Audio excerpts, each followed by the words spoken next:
हरे कृष्णा। आज श्रीमती राधा रानी के प्राकट्य के बारे में चर्चा करेंगे।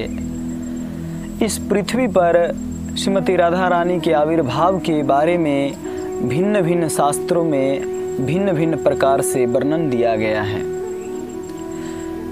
उस वर्णन में से मैं आपको एक सुनाता हूँ। एक कल्प भेद होता है, अनेक अनेक कल्प में भिन्न भिन्न प्रकार से आविर्भाव होता है, इसीलिए भिन्न भिन्न प्रकार का वर्णन होता है। एक बार श्री वृषभानु महाराज यमुना जल में स्नान कर रहे थे और निमज्जित होकर भगवान का ध्यान कर रहे थे, हाथ जोड़े खड़े थे। उधर से 1000 पंखुड़ियों वाला कमल आया और महाराज के शरीर से स्पर्श हुआ। महाराज के शरीर से जब भी स्पर्श हुआ, महाराज का नेत्र खुला। नेत्र खुलते ही कमल की तरफ देखे। कमल को देखते ही कमल चारों तरफ से खुला और उसमें से एक नन्ही बच्ची, नन्ही कन्या जो पिघले सोने के समान दिख रहे थे और हाथ पांव चला रही थी। महाराज देखते ही उनको अपने गोद में लिए, उनको उठाए और घर गए, क्योंकि महाराज के पास एक भी संतान नहीं था। इसीलिए महाराज ने उनको पुत्री रूप में स्वीकार किए। महारानी कीर्तिदा को सौंपे। कीर्तिदा महारानी बहुत खुश हुई। इस तरह श्रीमती राधा रानी अपने नित्य माता कीर्तिदा देवी और श्री वृषभानु महाराज के साथ प्रकट हुए। एक और लीला आता है श्रीमती राधा रानी के। एक बार श्रीमती राधा रानी अपने सखियों के साथ खेल रही थी अपने घर में। वहीं पर बगीचा था, वहाँ पर खेल रही थी तो दुर्वासा मुनि वहाँ आए। दुर्वासा मुनि को आप जानते होंगे, सबसे क्रोधित मुनियों में दुर्वासा मुनि आते हैं। दुर्वासा मुनि आए तो दुर्वासा मुनि को देख के सब सखियां भाग गई, क्योंकि उनको इतना क्रोध आता है। सबको पता चल गया कि ये कुछ न कुछ शराब दे देंगे, बस वहाँ से टाप सब भागे। बस राधा रानी टिकी रही, वहाँ से भागी नहीं बिल्कुल। दुर्वासा मुनि उनको बोले कि लाडली, आज तू अपने हाथ से हमको खीर बना के खिलाओगी तो हमको बहुत प्रसन्नता होगी। श्रीमती राधा रानी बहुत खुशी पूर्वक बहुत प्रसन्न हुई और गई अपनी माता के पास।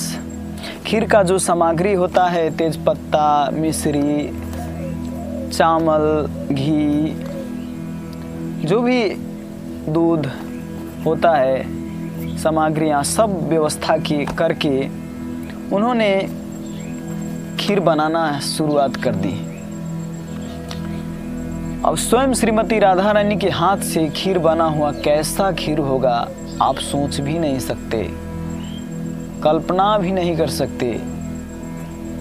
जब उनके हाथ से दुर्वासा मुनि उस खीर को ग्रहण किए तो दुर्वासा मुनि समझ गए कि ये कोई साधारण कन्या नहीं है, ये साक्षात गोलोकेश्वरी लक्ष्मी, साक्षात उनका हाथ का बना हुआ अमृत है।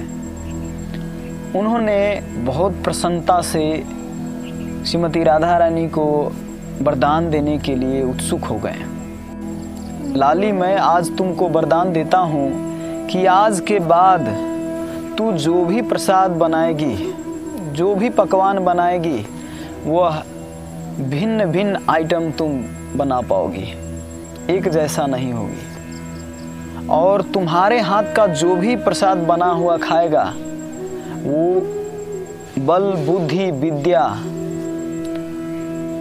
आयु सब उनका दिव्य और बढ़ेगा।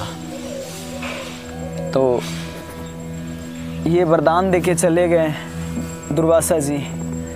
उधर यशोदा मैया को पता चली कि राधा रानी को ऐसे ऐसे वरदान मिला है तो बहुत खुशी हुई और तुरंत कीर्तिदा माता के पास पहुंची। बोली कि आप अपने पुत्री को हमारे घर भेज दीजिए, क्योंकि उनके हाथ से बना हुआ मेरा लला खाएगा तो मेरे लला का उम्र बढ़ेगा, बुद्धि बढ़ेगा। तो आप श्रीमती राधा रानी को हमारे घर भेज दो। कीर्तिदा माता बहुत प्रसन्न हुई। तो श्रीमती राधा रानी हमेशा भगवान कृष्ण के लिए प्रसाद बनाने में भिन्न भिन्न प्रकार के